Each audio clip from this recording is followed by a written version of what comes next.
अस्सलाम वालेकुम जी, मैं हूं हसनैन अब्बासी और आप देख रहे हैं मेरा YouTube channel current affairs with Hasnain.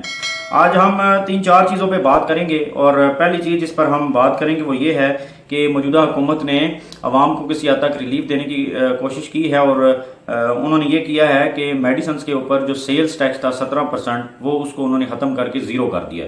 तो इसका मतलब अब सेल्स टैक्स जो है वो मेडिसिन के ऊपर नहीं रहा, तो इसका इम्पैक्ट भी आना चाहिए। अब अगर हुकूमत ने सेल्स टैक्स ख़त्म किया है तो इसका आउटपुट फिर क्या होनी चाहिए कि दवाइयाँ सस्ती होनी चाहिए। जो दवाई 17% महंगी हुई थी उसके अंदर 17% प्राइस के अंदर डिक्रीज भी आना चाहिए। अब ये भी जिम्मेदारी हुकूमत की है कि हुकूमत कितने आगे उसको जो रेगुलेटरी अथॉरिटीज़ हुकूमत ने बिठाई हुई हैं वो कितना काम करती हैं और कितनी प्राइस कंट्रोल करती हैं और उसको कितना ज़्यादा मोनिटर करती हैं कि क्या वाकई जो 17% हमने रिलीफ देने की कोशिश की है आवाम को मेडिसिन के अंदर तो वो रिलीफ आवाम तक पहुंचा भी है कि नहीं। अब ये भी रिस्पॉन्सिबिलिटी जो है ये हुकूमत की है।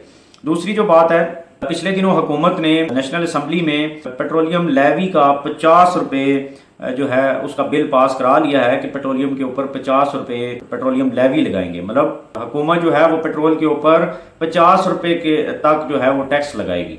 अब वो टैक्स जो है उसकी पहली जो आपने मैनिफेस्टेशन देखी, जो उसका मजर देखा वो कल था, जो कि 14 और 15 रुपये पेट्रोल और डीजल के ऊपर टैक्स लगाया गया, जिसके अंदर तकरीबन 5 से 6 रुपये टैक्स था और बाकी प्राइस के अंदर इंक्रीज किया गया। तो ये दूसरी तरफ मुश्किलात भी हैं और अगर पेट्रोल महंगा होगा तो फिर दवाइयाँ क्या, फिर हर चीज़ ही महंगी होनी है। तो ये एक बुरी खबर है आवाम के लिए जो कि नाकाबिले बर्दाश्त होती जा रही है। आप देखें पेट्रोल और डीजल जो है वो किधर पहुंच चुका है। कल 263 से वो 74 पे ले गया और इसी तरीके से 250 के करीब जो है वो पेट्रोल पहुंच गया। तो ये एक मुश्किल काम है आवाम के लिए इन चीज़ों को बर्दाश्त करना। दूसरी चीज़ जो है वो ये है कि हुकूमत ने पहले ये रिलीफ दिया था जब बजट पेश किया था कि 1 लाख रुपए महाना जो बंदा कमा रहा है उसके ऊपर कोई टैक्स नहीं होगा। तो जब IMF के पास वो गए तो उन्होंने दोबारा इनको कहा कि ये आप अगर इतना टैक्स रिलीफ देंगे और टैक्स एग्जम्पशंस देंगे तो फिर टैक्स आप कलेक्ट कैसे करेंगे। ये जो आपने बजट 9,500 अरब का जो पेश कर दिया है तो ये पैसा आप कहाँ से जमा करेंगे। तो वो उन्होंने दोबारा यू टर्न लिया और अब ये कर दिया कि 50,000 रुपये तक जो भी कमाएगा उसके ऊपर टैक्स नहीं होगा और 50,000 से लाख रुपए तक तो वो 2.5% टैक्स देगा। अब आप अंदाजा लगाएं, एक तो टैक्स रिफॉर्म्स की बात की जा रही है इधर कि 50,000 से ज्यादा जो कमाएगा वो 2.5% टैक्स देगा, और दूसरी तरफ सियासी इनके खेल देखें कि जो 40,000 तक कमाता है उसको हम 2,000 रुपये महाना देंगे। अब मुझे ये बताएं कि 40 और 50,000 में कितना फर्क है कि एक तरफ आप 40,000 कमाने वाले को आप जो हैं वो 2,000 रुपये महीना देंगे और दूसरी तरफ 50,000 कमाने वाले से आप 2.5% लेंगे।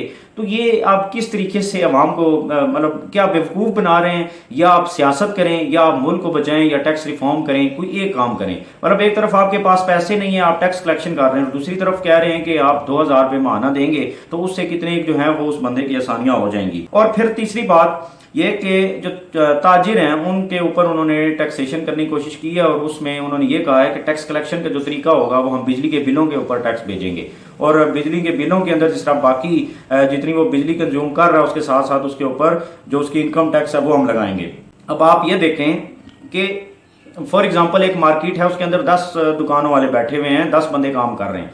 अब जब FBR को पता ही नहीं कि पहली दुकान, दूसरी, तीसरी, चौथी और 10वीं वाले की कितनी इनकम है, उसकी कितनी सेल है, जब आपने कोई इस तरीके का निज़ाम ही नहीं बनाया, कोई सिस्टम ही फार्मूलेट नहीं किया, तो फिर आप किस तरीके से सेल्स टैक्स लगाएंगे या उसके ऊपर इनकम टैक्स आप किस तरीके से इंपोज करेंगे और वो क्यों देगा आपको टैक्स। ये तो एक गलत तरीका है। या तो आप इस प्रॉपर टीम्स भेजे ना कि इस इलाके का आज तुम सर्वे करो, इनसे पूछो कि ये तुम्हारी कितनी सेल है, या प्रॉपर कोई ऐसा निज़ाम लगाओ कि उस बंदे के ऊपर फिक्स टैक्स अगर आप लगाना भी चाहते हैं तो पहले पता तो करें। मतलब एक दुकान के अंदर बंदा बैठा हुआ है जो 10,000 रुपया दिन का कमा रहा है और दूसरी दुकान वाला जो बैठा हुआ है वो 1,000 या 2,000 रुपये की दिहाड़ी लगाता है, तो आप फिक्स टैक्स अगर लगा दें कि ये एक ही प्लाजा में बैठे हैं तो लिहाजा ये भी 2,000 महीने का दे, ये भी 2,000, ये भी 2,000, तो ये फिर किस तरीके से आप इस सिस्टम को चलाएंगे। और ये तो सीधा सीधा जो है वो महंगाई को दावत देने वाली बात है।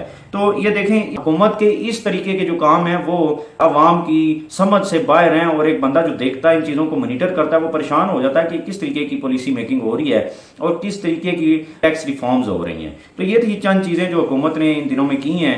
आई होप कि आपके इंफॉर्मेशन में इजाफा हुआ होगा और आपको ये चीज़ें पहले नहीं पता होंगी। मैंने सोचा कि ये चीज़ें आपके नॉलेज में होनी चाहिए, तो मैंने ये वीडियो बना ली। मेरे चैनल को लाइक, सब्सक्राइब एंड शेयर ज़रूर कर दें। Thank you very much. अल्लाह हाफिज़।